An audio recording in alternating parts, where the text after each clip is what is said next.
Acesse nosso portal na internet. Notícias, devocionais, estudos bíblicos, vídeos, ministério, declaração de fé, pedidos. Fale conosco. Acesse ministériodareconciliação.net. Tua palavra é vida ao meu coração. Graças a Deus. Graça e paz, meus amados.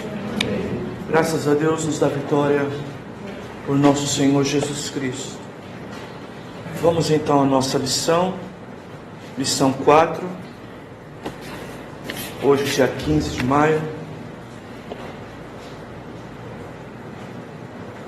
O Espírito Santo no Antigo Testamento.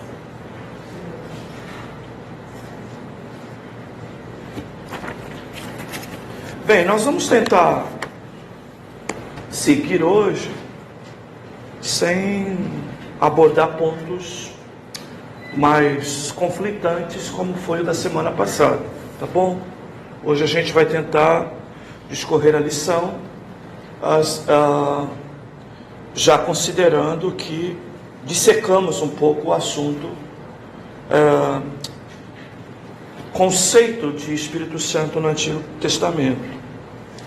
Bem, queridos, o que nós gravamos aqui, que falamos semana passada, é que, ainda que o autor da lição queira dar, uma distinção à obra do Espírito Santo no Antigo Testamento, o que nós observamos de maneira bem objetiva é que no Antigo Testamento, tudo que se fala eventualmente sobre Jesus Cristo e o próprio Espírito Santo, se fala geralmente numa projeção profética, não é? De dois eventos que aconteceriam no futuro. Falamos aos irmãos de que, se nós pegarmos o Antigo Testamento para avaliar precisamente a atuação distinta, separada, individualizada, e querer cravar a atuação do Espírito Santo no Antigo Testamento, ela é bastante difícil, ainda que entendamos de que ele, lógico, participa de todas as coisas, porque o Espírito Santo é Deus. Logo, ele é eterno. Logo, ele é criador. Logo, ele tem a natureza divina semelhante ao Pai e ao Filho. E nós não podemos nunca, imaginar o Espírito Santo inferior ou que não tenha participado de todas as coisas. Porém, o Antigo Testamento, ele não deixa isso claro, em sentido de individualizar, particularizar a ação do Espírito Santo, tá? Ainda o que nós podemos dizer é que o Espírito Santo, no Antigo Testamento, ele cumpre com um papel, talvez, dentro da ideia de revelação progressiva, de suas manifestações pontuais e temporárias. De alguma forma, ele quer, nesse contexto de revelação progressiva, anunciar ou predizer, de que no Novo Testamento, na Nova Aliança, ele então vai apresentar um conceito de Deus trabalhando de dentro para fora no homem, já que o Antigo Testamento, ele por vezes apresenta um Deus trabalhando do lado exterior, do lado de fora, e no Novo Testamento então nós vamos encontrar um Deus trabalhando por dentro, de dentro para fora, não é, queridos? Então, é possível que dentro desse pensamento de revelação progressiva, as visitações, temporárias do Espírito Santo na vida de pessoas do Antigo Testamento, pode de alguma maneira representar sim um conceito progressivo, até ele ser morada no Novo Testamento, como a maioria de nós conhecemos e vamos estudar na semana que vem, tá? eu ouvi e li algumas coisas essa semana sobre... gosto muito do Mauro Meister, não sei se os irmãos conhecem, né? O Mauro Meister tem um artigo na internet, inclusive, falando sobre o assunto, aonde ele diz de que difícil a gente acreditar que no Antigo Testamento não houvesse crentes, entre aspas, no sentido de alguém que experimentou o novo nascimento e todo o trabalho de convencimento de pecado, de justiça e de juízo, ainda que predizendo ou apontando para Cristo, não é? E por conta disso, ele aborda questões até de regeneração nas pessoas do Antigo Testamento, como nós falamos na semana passada, sobre conversões bem claras, inclusive de gentios, como nós vemos o próprio texto de Ruth, não é? Esta evidência de se abraçar, não é? A Deus de Israel, não por sistema de nação, não por etnia, mas aceitar o Deus, ou receber o Deus de Israel, realmente por confissão de fé, não é? O caso de Ruth é um exemplo disso, não é? Bem, queridos, de qualquer forma, nós temos que aprender a distinguir essas duas coisas, que no Antigo Testamento, então, no AT, o Espírito Santo, então, ele trabalha em ideias de visitação. E neste caso, ela é específica e ela é temporária. E é por isso que, por vezes, desculpe que eu vou falar, né? Arminianos usam o texto do Antigo Testamento exatamente para dizer do Espírito Santo que está e que não está, não é? A ideia de perder salvação, não é?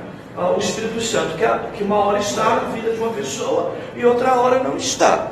Mas no Antigo Testamento, estou falando no Antigo, tá? No Novo deixa para semana que vem. No Antigo, isso é comum, porque esse é o modelo, tá? Do Espírito Santo que visita, logo a sua visitação é específica para algo específico, tá? E se uma visitação específica, ela é temporária, tá? Então, é uma visita que vai lá na tua casa, não é? Porque você comprou uma geladeira nova.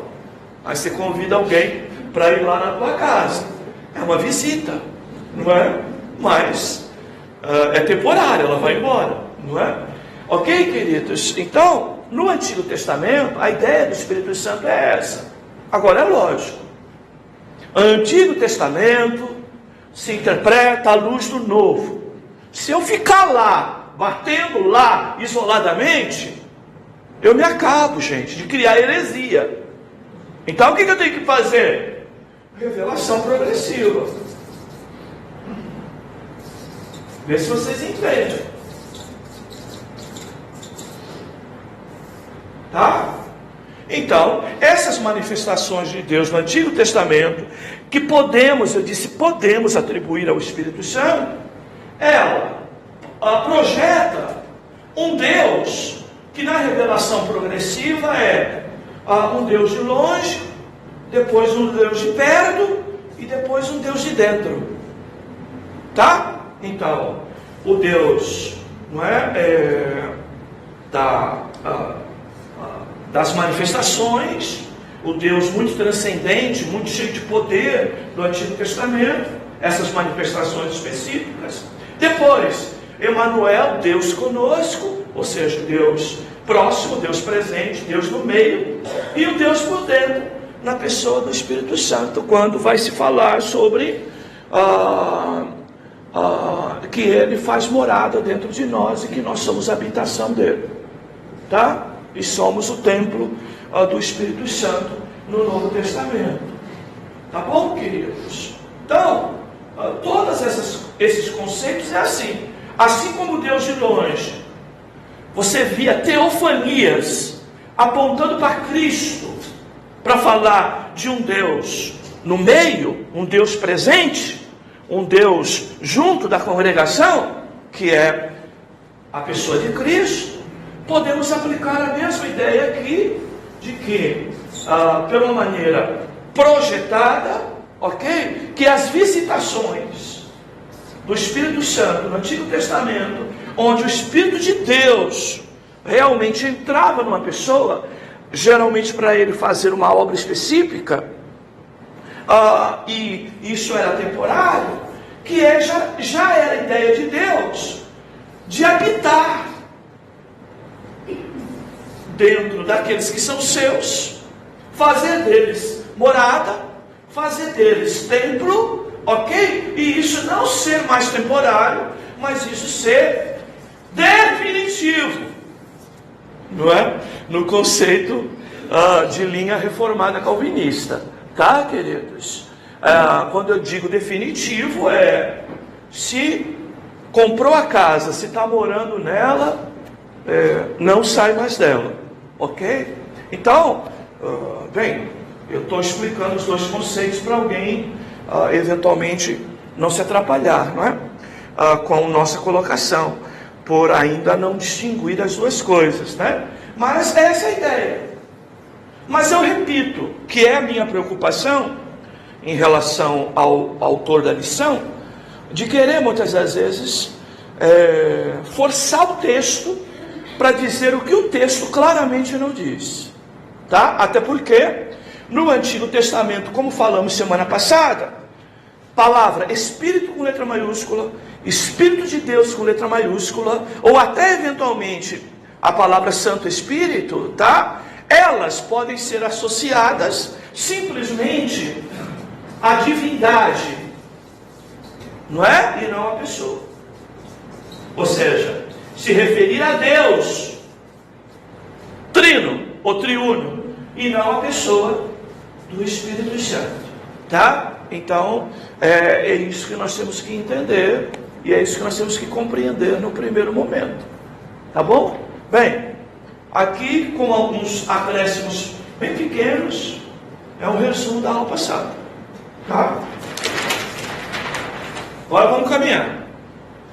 Baseado nisso, não é? Baseado nisso, o escritor então ele divide em aspectos básicos, não é? Essa ideia do Espírito Santo no Antigo Testamento, e ele usa critérios como o cosmos, usa a vida como ideia de criação. Aí você vai ver que ele divide a lição pedagogicamente. Então ele quer dizer, o Espírito Santo atua na criação, e aí ele exemplifica na ideia da construção, na criação de todas as coisas, do universo, né, cosmos, ou também como doador da vida, não é? Toda a representação de aonde existe vida, e isso foi processado por esse Espírito de Deus, tá? Bem, aí depois ele parte, infelizmente, né? Ele coloca serviço, que é uma pena, não é? Ele deveria, né, colocar, pelo menos, né, no terceiro ponto, a vida moral, que neste caso é transformação, e que neste caso, é lógico, seria regeneração ou novo nascimento. Por ordem, ele deveria dizer isso. Crentes. É o conceito de crente que a gente tem de original. Depois, ele deveria citar especificamente a própria Escrituras,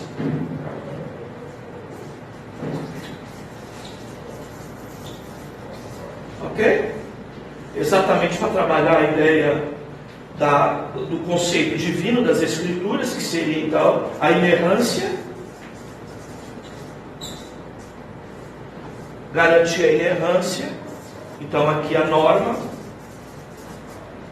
e por fim, sim, a ideia então de serviço, que seria então a ideia de dons, capacitações, tá? Dons, capacitação e exercícios, não é? De atuação de Deus, de atuação divina. Bem, então veja, aqui basicamente, você que conhece um pouquinho de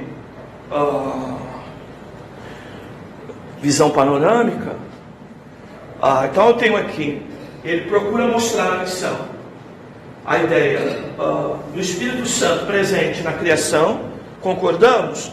Concordamos. Ele é Deus, ele é eterno e ele participa de todas as coisas, tá?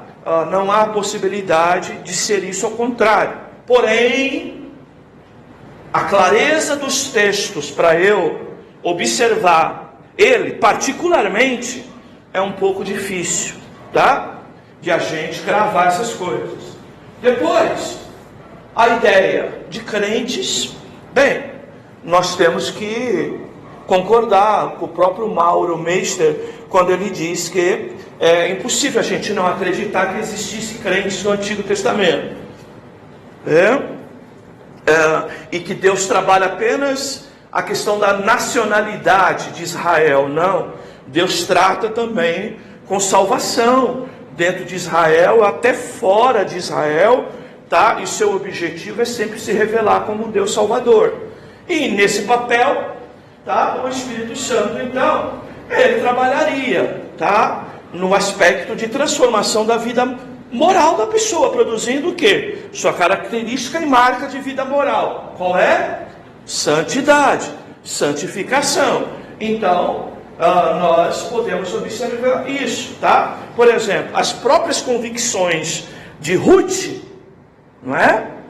Pagã, não é? Indo para uma terra, entendeu? Que não era sua, que desconhecia, que não eram os seus deuses, que não eram seus costumes, não é? Na condição que ela vai, não é? Realmente é um papel de crente.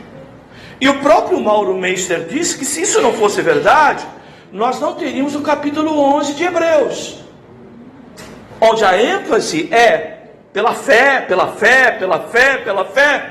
E a gente só pode ter pela fé, não é?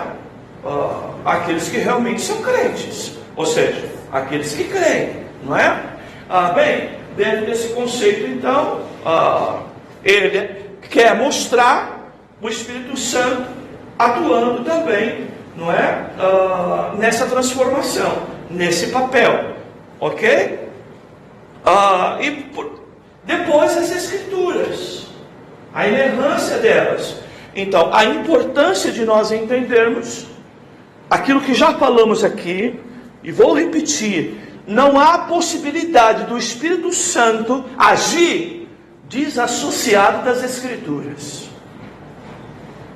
Eles só podem trabalhar em conjunto no sentido de ter o mesmo objetivo, ter o mesmo parâmetro, ter os mesmos princípios, ter o mesmo conceito. Eu cito isso, irmãos, para a gente tirar do nosso meio pensamentos errados, pentecostais, que não é parte da doutrina original, mas que infelizmente esse povo, não é, místico que anda por aí, no modelo pentecostal, às vezes quer dizer que o Espírito Santo, ele atua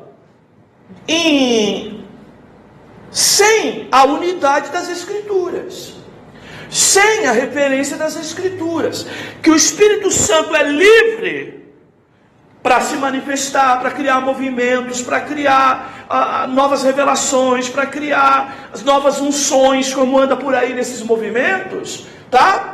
desassociado das Escrituras. Essa possibilidade não existe, tá? Lembra que eu citei aqui para os irmãos? A tua palavra é a verdade. E o próprio Jesus dizendo, né? O Espírito Santo da verdade te ensinará todas as coisas. E ele vai ensinar o quê? Te iluminando para você entender as Escrituras. Tá certo, queridos? Então não pode. Nós não somos contra o Espírito Santo aqui, irmãos. Nós somos contra esse misticismo que anda por aí, de alguém falar, né? Alguém, entre aspas, profetizar, de alguém, inclusive, justificar novos modelos de doutrina, atuações, inclusive, não é? Erradas do próprio pastor e pregador, quando sai amaldiçoando, quando sai gerando constrangimentos dentro da igreja, e ele diz que o Espírito Santo falou, e o Espírito Santo é Deus, ele não precisa se subordinar à palavra, tá? Isso não é verdadeiro, porque o próprio Deus diz que ele vela por sua palavra para que se cumpra. Então o Espírito Santo vela, ou seja, está de olho nas Escrituras, na linguagem figurada e limitada nossa, para preservar que ela se cumpra, ou seja, ela se imponha como verdade e como autoridade. Tá bom, queridos? Então, ele também trabalha essa ideia, ok? E a ideia do serviço, que ninguém pode ser capacitado para a obra se isso não for pelo Espírito, se isso não for por Deus. Então, o mesmo Deus que salva é o mesmo Deus também que capacita. Lembra os 2 S's que eu falei para vocês? Como a gente ouve essas besteiras por aí. Não, ele conhece o Deus Salvador, não conhece o Deus Senhor. O mesmo Salvador é o mesmo Senhor. Logo, se conhece um, conhece o outro. Se não conhece um, não conhece nenhum.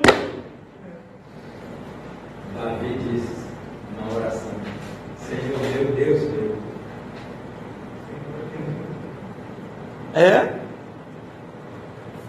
Então, essa ideia de Senhor, inclusive, é a ideia de autoridade, né?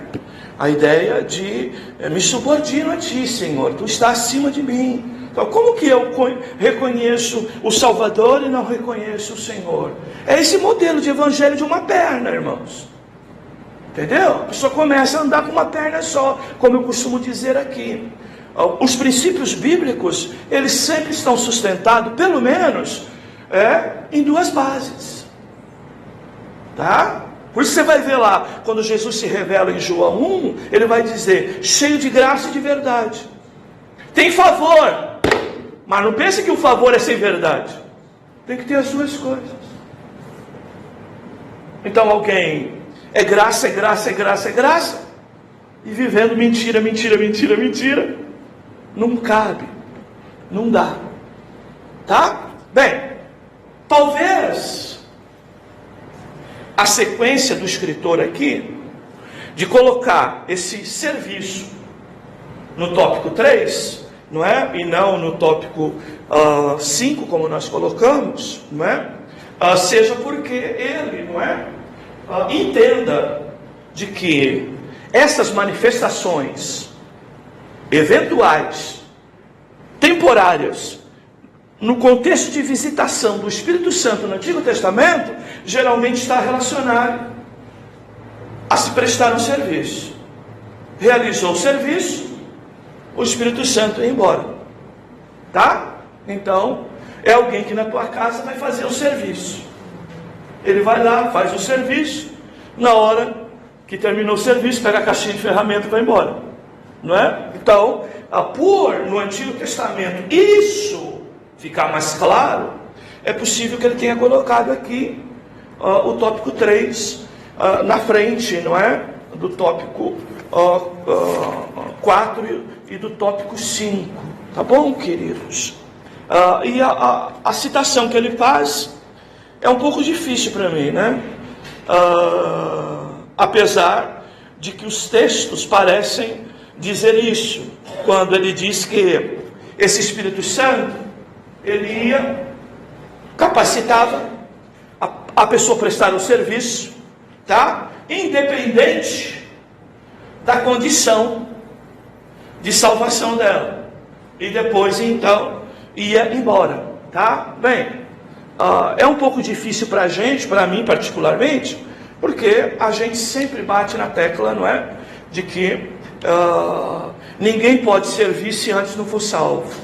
Mas há um contexto reformado, que é bíblico, em que todas as coisas cooperam, e de alguma forma Deus usa todas as coisas. Então Augustinho vai dizer, o diabo de Deus, não é? Até o que o diabo faz, na verdade, ele está sobre autoridade, sobre os limites que Deus o permite, logo ele presta um serviço que vai reverter em glória para o próprio Deus, tá? Então Augustinho diz isso. Você vai ver no Antigo Testamento Deus usando Ciro, um rei pagão, ímpio, não é? Destruidor, inclusive, e diz que Deus ungiu a Ciro. A palavra ungir está ligada diretamente ao Espírito de Deus, ao Espírito Santo. Ungiu ele para ir lá, inclusive, e atacar Israel, e pôr Israel sob jugo, e que isso era um propósito claro de Deus, e que Deus estava fazendo isso, ou seja, Deus estava cumprindo a sua palavra em Israel, que desobedeceu, que errou, e aí o inimigo foi lá e subjugou ele, tá? Mas é lógico, a história não acaba aí. Lá na frente, Ciro usou de exagero sobre o povo de Israel, e foi além do que Deus mandou, e Deus inclusive penaliza Ciro depois por conta disso. Então veja, a gente tem que tomar cuidado, porque se você não lê a história toda, você fica citando coisas isoladas, e isso pode comprometer o entendimento geral, tá? Mas essa é a construção da lição. Como que a gente aplica isso? Não dá para precisar cravar a pessoa em particular, porque, como eu já disse, a palavra santo, a palavra espírito, a palavra Espírito de Deus, a palavra Espírito Santo, no Antigo Testamento, muitas das vezes, ela não especifica a pessoa, mas ela está se relacionando à divindade, à trindade, a todas as pessoas que compõem o conceito de divindade nosso, que é a trindade, unidade composta, não é? 1 vezes 1 vezes 1 igual a 1, não é? Mas considerando que o Espírito Santo é Deus, não é menor do que o Pai, não é menor do que o Filho, tá? Não precisa de autorização do Pai e do Filho para fazer qualquer coisa. Todavia, apesar desta distinção, ele não trabalha fora do mesmo propósito, da mesma intenção, do mesmo objetivo. Eles trabalham junto. Então, o Espírito Santo, como Deus, ele é eterno, ele é criador, então ele participa de todas as fases específicas de que a Bíblia fala num conceito de cosmovisão. Ele trabalha na criação, ele trabalha na regeneração, ele trabalha no sentido de preservar as escrituras de erro, e ele trabalha capacitando os pregadores e qualquer um dos seus instrumentos a serviço de Deus. Tá bom, meus amados? É isso. Vamos pegar a questão do serviço, porque na aula passada nós falamos em parte da aula moral, né? Da vida moral. Vamos pegar o serviço hoje?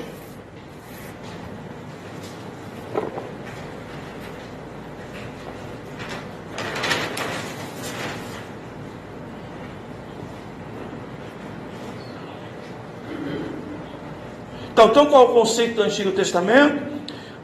Grande parte do contexto do Antigo Testamento é de que essa visitação esse aspecto temporário do Espírito Santo na vida de alguém era para a realização de um serviço. Tá? Serviço terminado, concluído, o Espírito Santo se retirava, ok? E estaria numa outra pessoa, provavelmente fazendo um outro tipo de serviço, propondo, usando essa pessoa para um outro tipo de serviço. Então vamos ler aí a lição, para ver os irmãos que têm dificuldade em entender essa explicação minha, talvez lendo, entendam, não é? Isso melhor. Então o tópico 3 dele é equipando para o serviço. No período do Antigo Testamento, apesar de todos os crentes serem regenerados, vejam entre aspas isso, tá bom? É exatamente do que eu estou falando, tá? O Espírito Santo vinha sobre as pessoas específicas para ministérios específicos. Aí vejam o que fala o excelente John Stott, né? Em seu livro Batismo, Plenitude do Espírito Santo. Ele afirma que, apesar dos crentes do Antigo Testamento terem conhecido a Deus, experimentado o novo nascimento, a presença do Espírito Santo morando agora nos crentes é algo que eles nunca presenciaram e que fez parte da nova aliança e do reino de Deus profetizado tanto pelos profetas como pelo Senhor Jesus. Tá? Então vocês veem. Por isso que fica difícil cravar algumas coisas. John Stott não é qualquer um, tá? Não é qualquer um. Talvez um dos melhores dos últimos tempos que nós tivemos. De projeção, é lógico, não é? Muita literatura, muita doutrina escrita, livros fabulosos, tá? Comentários fabulosos, alguns ainda em tradução no Brasil, mas muitos traduzidos já. De fato, seguindo, tópico 3, segundo parágrafo. De fato, o derramamento, ou batismo, ou dom do Espírito, é uma das bênçãos especiais da nova aliança. Então, foi os dois textos que nós lemos na semana passada, de Mateus 3,11, João 7,39, que lemos e trabalhamos eles aqui. Tá? Nova aliança iniciada por Jesus Cristo, efetivada no dia do Pentecostes, como veremos nas próximas lições. Antes disso, no Antigo Testamento, o Espírito Santo agia de forma diferente. Então, olha lá. Espírito Santo no AT é forma diferente do NT. Ele vinha sobre aqueles a quem Deus selecionava soberanamente. Agora vem entre aspas, entre vírgula, uma oração intercalada e perigosa, não é? Mas que é verdadeira. Independente das condições ou situação destas pessoas. Então ele quer dizer, o Espírito Santo vinha sobre alguém, independente se ela tinha nascido de novo ou não. Se ela estava mergulhada no pecado, não é? Sem qualquer consciência dele, na escuridão dos seus próprios pecados. E Deus vinha sobre essas pessoas, para que ela cumprisse e realizasse um trabalho específico. Então eu já dei um exemplo para vocês. Augustinho dizendo, o diabo de Deus. Ciro, que era ímpio, que era gentil, que era pagão. Tá bom? E a Bíblia diz que claramente que Deus ungiu eles, ungiu no caso Ciro, para um trabalho específico. E unção aí significa separação, capacitação para realizar um serviço a propósito de Deus. Tá? Então diz lá, habilitando-os para realizar uma tarefa especial, por exemplo. Tá bom? Então olha a diferença. Aí pega um miserável hoje, não é? E o miserável E às vezes isso está na nossa própria boca, a gente tem que tomar cuidado com isso. Tá? Quando o crente está lá dando um testemunho terrível, e aí a gente diz, Deus usa quem Ele quer. Aí Deus, né? Está usando o irmãozinho lá, e quem sou eu para falar alguma coisa? Tal. A gente tem que tomar cuidado com essas colocações, porque ainda que tenhamos exemplos, por exemplo, do Antigo Testamento, falando sobre isso, essa minha fala pode de alguma forma atenuar ou desviar a atenção do principal. Por quê? Naquele dia me dirão em teu nome, eu fiz isso, aquilo outro, fiz cair chuva, fiz cair raio. E eu direi,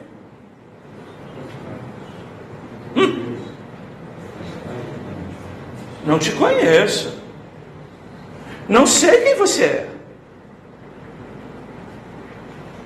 Então vejam esta coisa que nós temos que tomar cuidado, irmãos. Ainda que esteja escrito, nós temos que colocar as coisas no seu devido lugar, para a gente não ficar justificando o pecado, não ficar justificando toda hora, não é? O erro, ficar criando, inclusive obreiros, como o vosso pastor ou qualquer um outro, que eventualmente não são exemplos de vida com Deus.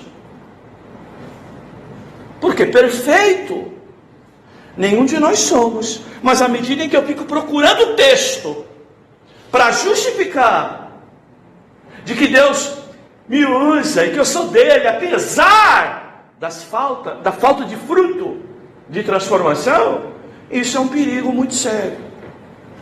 E olha, irmãos, desculpe que eu vou falar, isso está cheio, e foi o exemplo da semana passada.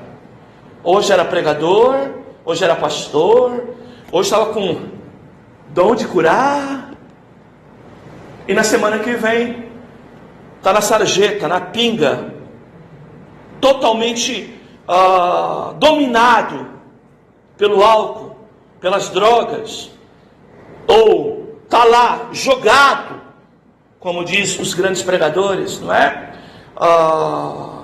O crente cai na lama. Cai, lógico que cai. Brinca para ver se você não cai. Mas só o ímpio que chega na lama e começa a dar aquelas voltinhas na lama, dizendo, aqui é a minha praia, é disso que eu gosto. O crente cai na lama, levanta, vai se lavar para seguir a caminhada. Não é o caso do ímpio. Tá? Diga, irmão Pontão. O crente pode até comer uma palavra, mas ele para e pensa. Isso não é para mim. Eu conheço muitos mesmo. Inclusive tem um depois, pastor, caiu por quê? Deficiência da família, teve problema com a família, com a esposa, e eu estou lá na orelha dele, dando lá o meu testemunho de vida, porque eu não posso falar muito, para ele olhou para mim perguntando, por que eu ainda me... Eu falei, porque eu não olhei para o homem, eu olhei para Jesus, para Deus, eu trouxe para mim, para dentro do Espírito, para o Espírito me ajudar, e você precisa fazer isso. E hoje ele já está trabalhando na volta dele. Tem muito, pastor, muito mesmo. Aí eu que convivo com esse tipo de pessoas, não é fácil. E uma coisa, irmãos, é cair, ouvir uma repreensão, se levantar, se limpar, caminhar. Isso é crente, irmãos. Por mais que a congregação e nós ficamos olhando, o irmão errou, meu irmão, como eu coloquei essa semana lá no grupo da igreja, não é?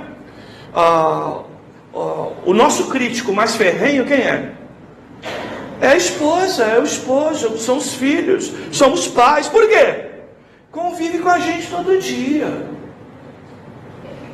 Vê a gente tirar a roupa de sair. Aqui a gente só se vê com roupa de missa. Eu quero ver. Entendeu? É aquela camiseta do Lula amassada e já, não é? e já rasgada, a irmã levantar 7 da manhã, bom dia, querido, com aquela camisa com o Lula estampado, ainda rasgada e amassada. Não tem. Aí não tem Espírito Santo que aguente. Mas veja, o que eu quero dizer, essa intimidade que vai revelar nossa condição real, de que nós não somos perfeitos, não é? E que nós precisamos entender isso. Todavia, irmãos, o Espírito Santo de Deus incomoda, se entristece, como falamos semana passada, e leva em mim o que? Há desejos de querer acertar, de uma comoção, de um quebrantamento, de um arrependimento por conta do ato cometido. Agora, outra coisa é eu estar errando e estou me justificando. Bem, quem se auto-justifica não precisa de Cristo.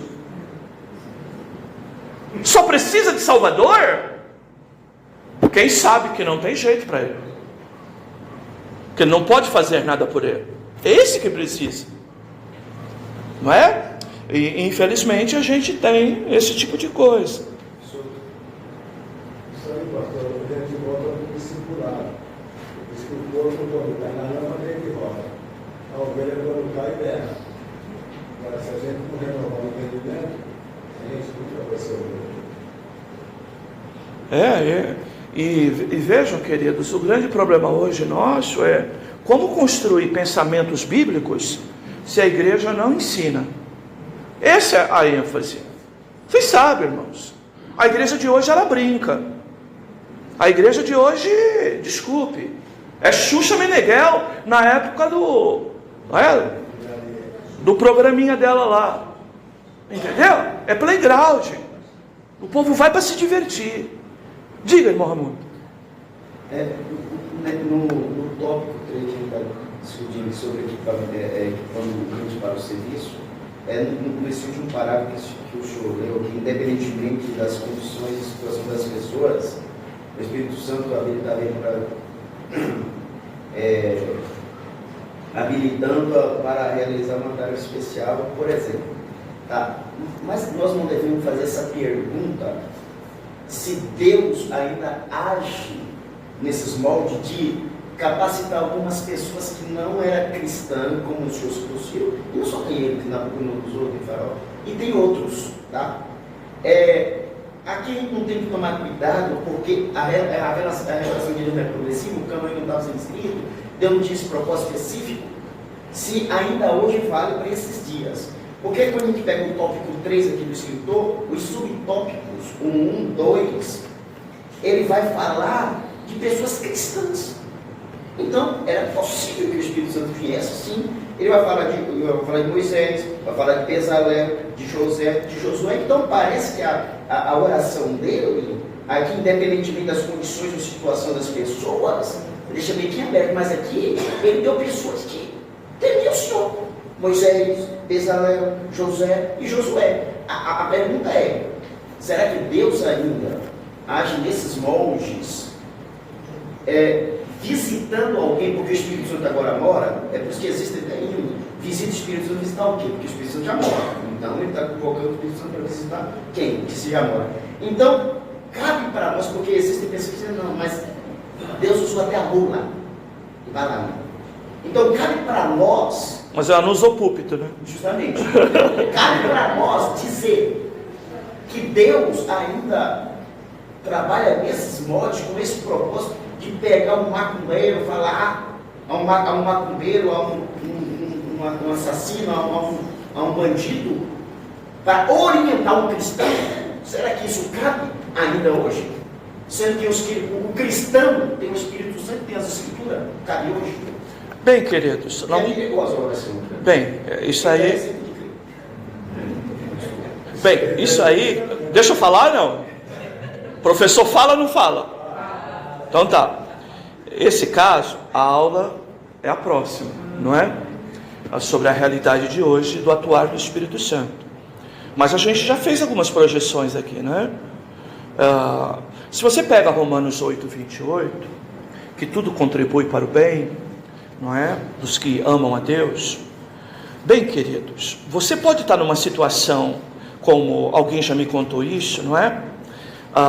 De você chegar num lugar, infelizmente tem lá um conhecido seu. Ele não é cristão, nunca foi, e de repente te encontra num lugar, numa condição que você, à luz da Bíblia, não deveria estar. E aí, muitas das vezes a gente atribui isso à palavra do acusador, como se fosse usado pelo diabo. Mas pensa bem, se o diabo te vê num lamaçal, gostando da lama, o diabo vai usar a boca de alguém para dizer: aqui não é o teu lugar, está fazendo o que aqui se lambuzando nessa lama? Não, o diabo mais quer que você continue na lama, ou não? Quem é sujo, suje-se ainda. Então, alguém, Mr. Raimundo, que, eventualmente pode ser impulsionado por Deus para te trazer a razão, te chamar a atenção que aquele lugar não te pertence, mas, não é? Que você não deveria estar ali, e que você deveria inclusive voltar para trás, que você deveria reconhecer os teus próprios caminhos. Deus pode usar sim, impulsionar uma pessoa dessa a fazer você acordar de um estado temporário de demência, não é? Estando numa situação daquela, e você sair dali, tá? Como o próprio Pedro. Jesus já não disse? O próprio Pedro, esse é um deles. Olha como ele fala, é um dele. É um dos que segue o tal que está sendo crucificado. Tá? Então, e quem eram esses? Tudo bem, israelitas, mas estão cumprindo com o papel de acusador, não é? E há quem diga de que o galo não cantou, o galo que cantou é a consciência, que foi despertada. E não, literalmente, alguém vê lá, assistiu muito a missa do galo, esse irmão. Aí chega depois no evangelho, não é? O galo, né? Que fez cocoricó. Entendeu? E aí Pedro olhou e ouviu o galo. Ele me disse: não, é a voz da consciência despertando a pessoa. Aonde que eu estou? O que eu estou fazendo?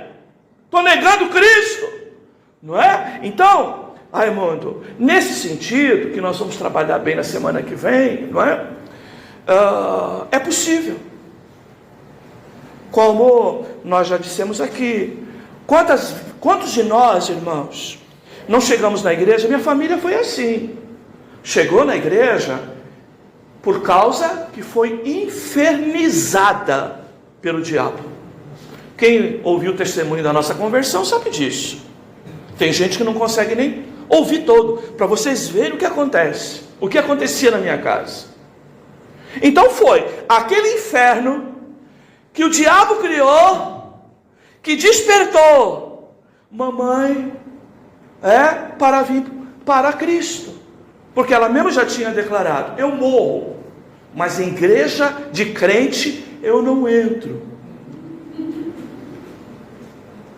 Não é? Vamos usar aí nesse caso a frase de Agostinho, que é o diabo de Deus. Sim. Foi Deus que ensinou, porque se for o diabo para ele, não dá nem fazer isso. Se o governo divide, ele não subsistirá. O diabo não expulsa o diabo. Então, qual é a nossa regra de fé aqui, irmãos? Não existe uma guerra entre Deus e o diabo em igualdade de condições e briga pelas mesmas coisas, e quem tiver mais força leva. Soberania de Deus, preservando os que estão abaixo, que são seus, trabalhando para tudo que são seus, contribuir para o bem dele, para ele se chegar a Cristo, tá? Então, isso é algo que a gente precisa entender e compreender. A guerra está vencida. E o brado está tudo consumado, quer dizer isso. Mas vamos lá? Eu tenho esse testemunho quando eu era garoto de pular, bater e rodar. Toda vez que me convidavam para sentar no banco do passe, eu não queria, eu tinha receio daquele demônio entrar em mim, porque eu sabia que era um demônio. Minha mãe dizia isso para mim, então eu ficava com medo. Mas um dia eu estava, a mulher me chamou e eu fui, sentei. Só que antes eu já orava, Deus, se eu for, não me deixa esse bicho entrar em mim, não deixa, me deixa orando. Quando sentei, jogaram o pano vermelho em cima e eu orando. Deus, não permita que ele, não quero. A mulher rodou, bateu, a mulher, ela arrancou o pano e falou, tira esse moleque daqui. Quem é o pai dele? Chamou o pai, não traga mais esse moleque aqui. Some com esse moleque daqui, eu não quero ele aqui não. Desse dia em diante, meu pai também nunca mais foi para o centro, e a minha mãe disse, você não vai mais não. O diabo usou a própria mulher para que me expulsasse. E depois de anos eu vim cair na realidade do porquê daquilo. Deus tinha propósito. Minha mãe já era cristã, já sabia. Tudo isso serve, irmãos, para quê? Uma coisa que isso serve. Para você não ficar dando tanto valor, irmãos. Desculpa, tá? Para quem prega. Para quem conhece. A gente vive uma geração, ai, que homem de Deus. Vamos parar com essas besteiras. Tá? Porque nós estamos falando que até o diabo presta um serviço a favor de Deus. Então, toma cuidado para você não ficar valorizando pregador, valorizando pastor. Porque o que vale, irmãos, naquele dia mesmo, os frutos. Porque naquele dia muitos ouvirão. Não é? Vamos ler o texto? Pode ser que algum irmão, né, um pouquinho mais fraquinho de Bíblia, não lembre do texto. Então vamos lá. Para a gente... Mateus 7, não é? E isso é uma beleza que está no Sermão do Monte. Esse ensino aqui de Jesus está no Sermão do Monte. O que é o Sermão do Monte? São as bem-aventuranças. E o Sermão do Monte, ela representa a ética bíblica, a moral de Deus em relação aos homens. Olha lá, Mateus 7, 24. Ele primeiro falou de falso profeta. Vamos começar no 15, vai. Então, acautelai-vos, porém, dos falsos profetas, que vêm até vós vestido como ovelha, mas interiormente são lobo devorador. Olha só, interiormente é a ênfase das bem-aventuranças, é a ênfase do Sermão do Monte, a ética, o padrão moral, interiormente. Então o que o texto está dizendo? Falso profeta não aparece como lobo. Ele vem o quê? Travestido, como ovelha, andando de cabecinha baixa, vozinha mansa, com aparência de humildade, não é? Todo cheio de jeito para falar com você, todo amorudo. Oi? Carismático, a palavra de hoje, carismático, todo cheio, né, de características até espirituais, politicamente correto, não é? Falando para você, desculpe, falando do pobre, essas coisas. 16. Mas por seus frutos os conhecereis. Porventura colhe-se uva dos espinheiros ou figo dos abrolhos? Ele está querendo dizer aqui o texto, fica esperando um dia que você precisar realmente de alguma coisa dessa pessoa, e você vê o que ela tem para te dar, se a intenção não era só tirar, às vezes até a nossa paz.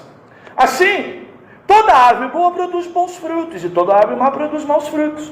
Não pode a árvore boa dar maus frutos, nem a árvore má dar frutos bons. Olha isso que ele está falando, a ética. Ele está dizendo, uma árvore má não pode dar fruto bom.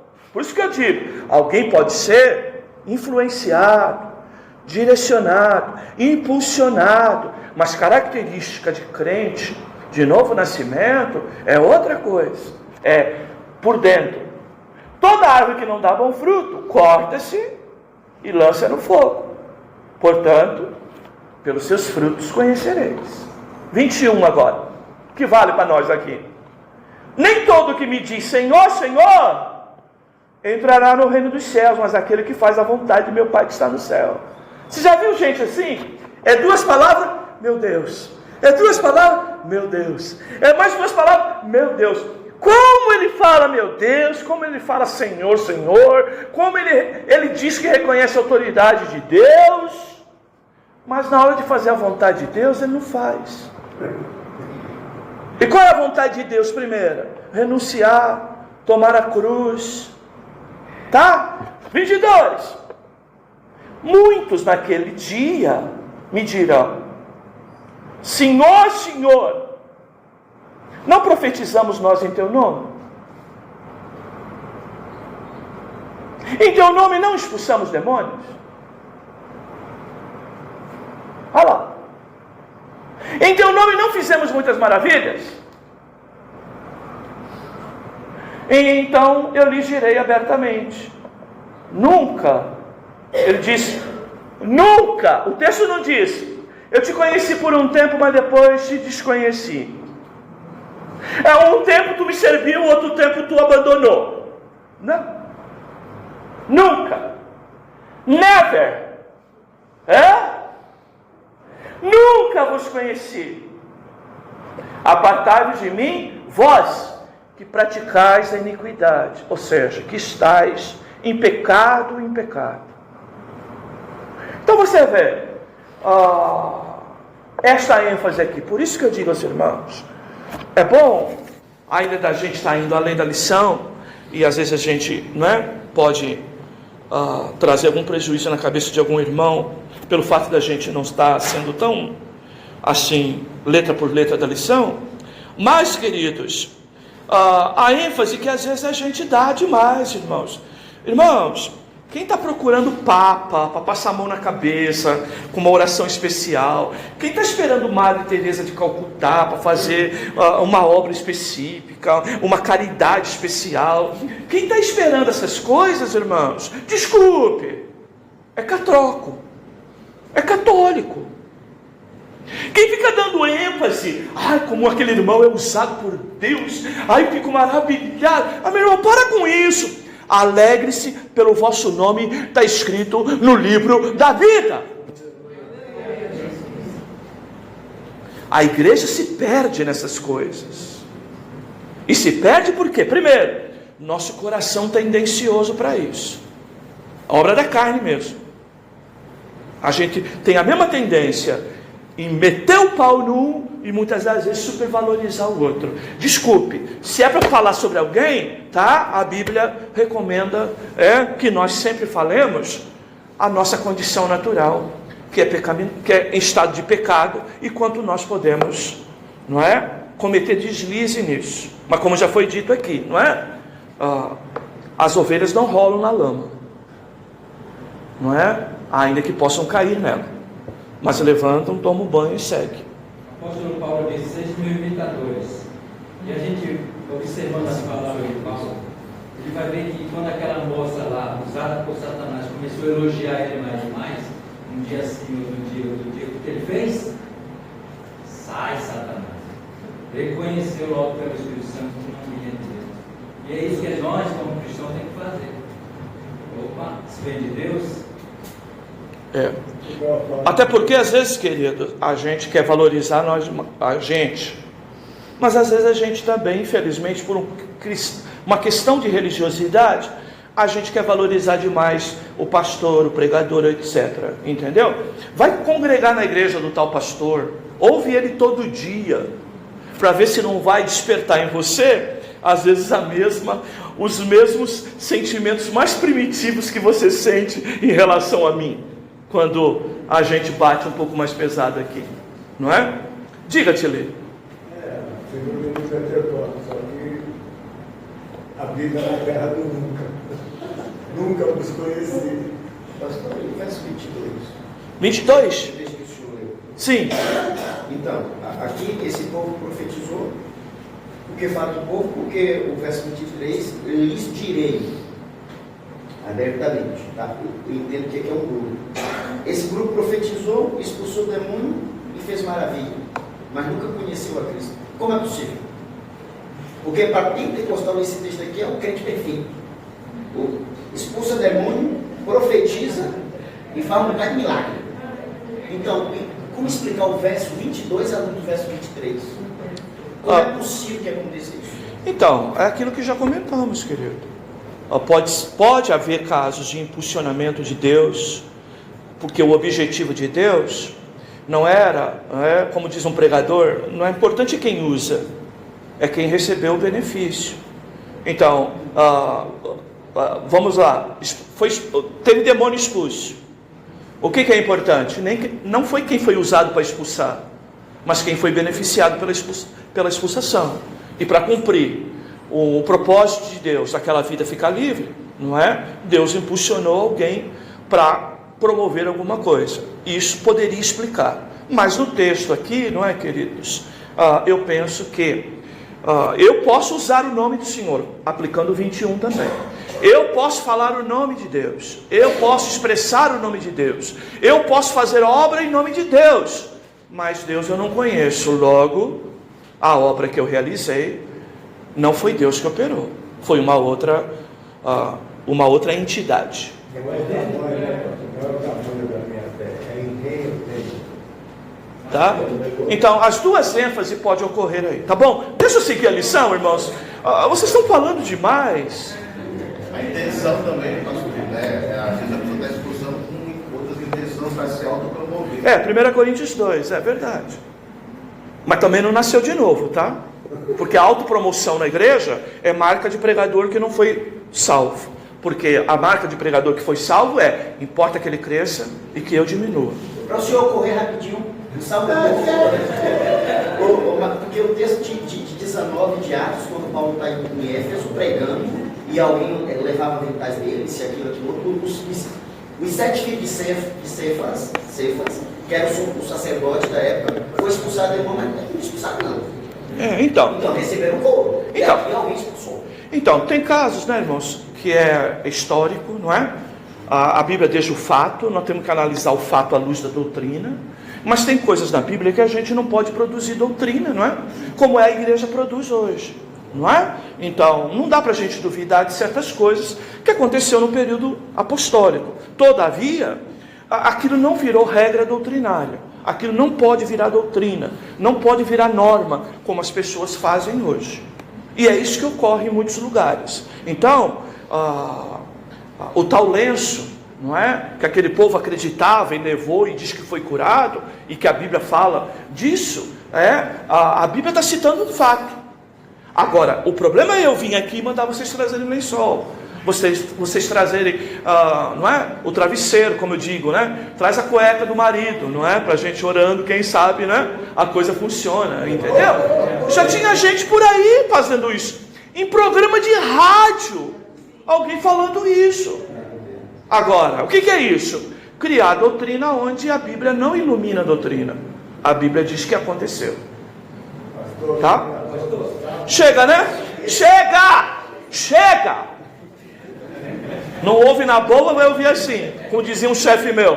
É uma ordem, não é? Então, palavra de soldado. Eu vou encerrar, querido, já foi, tá? Eu só quero pular aqui para o ungindo reis. Eu não vou insistir nessa lição semana que vem não, tá? Haja paciência. Eu vou para 5. Porque se vocês me forçarem a voltar na 4, aí fica ruim, tá? Aí eu fico com a impressão que a gente está discutindo genealogia. Eu sei que são assuntos importantes, mas a gente tem que avançar, né? 4. Ungindo reis.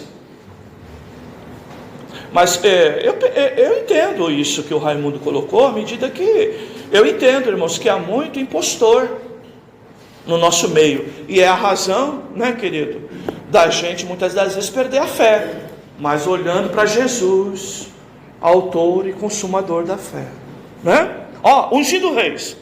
O Espírito não usou juízes e profetas para libertar Israel apenas, mas também reis. Estes eram ungidos com óleo, símbolo de que estavam sendo revestidos com o poder do Espírito Santo, como podemos ver na unção de Davi por Samuel, tá? Como Balaão demonstrou sua mensagem, que foi movido pelo Espírito Santo. Acho que esse vocês não têm, né? Bem, então veja, mas é aquilo que o Raimundo falou. Se ele está citando, tá? Que muitos eram usados sem ter vida com Deus, por que ele não dá o exemplo do Ciro aqui? Por que ele não dá o exemplo de Faraó e de Nabucodonosor? Ele está dando um exemplo de quem?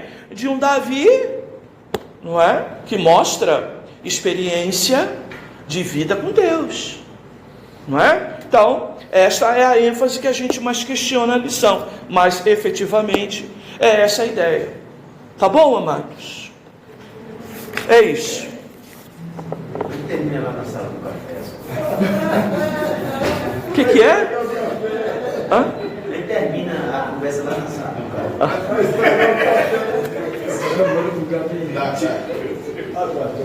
Me dá uma folga, né? Acabou, né? Quem casou com o sapo, ele vai virar príncipe. Não tem jeito. Pode levar a cueca para vencer, pode levar o sapo ao sapo. Ai, se alguém se ofende com essas coisas, irmão, perdoa, viu? Mas isso está aí no...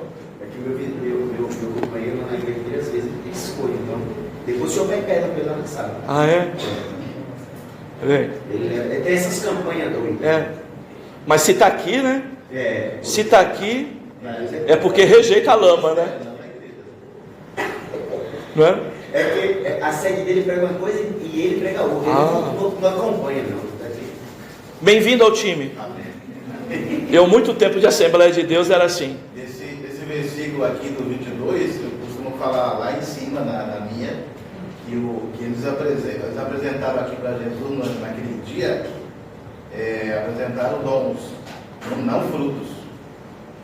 O que vale não é os dons, é os frutos naquele dia. Apresentaram o dom de curar, expulsou demônio, fez maravilha, dom não serve. Aliás, dá até para acreditar na oração que Deus não ouve a nossa voz, Ele ouve o nosso coração. Como é que está o coração na oração? É isso que Ele ouve. Aí, pastor, deixa eu usar Aí, nós estamos, o irmão está correndo dentro da palavra. Sai dele, do meio dele, povo meu. Reconheceu a verdade? Sai do meio dele. Acabou. Fechou. Vamos lá? Escondi tua palavra no meu coração. Acesse nosso portal na internet. Notícias, devocionais, estudos bíblicos, vídeos, ministério, declaração de fé, pedidos. Fale conosco. Acesse ministériodareconciliação.net.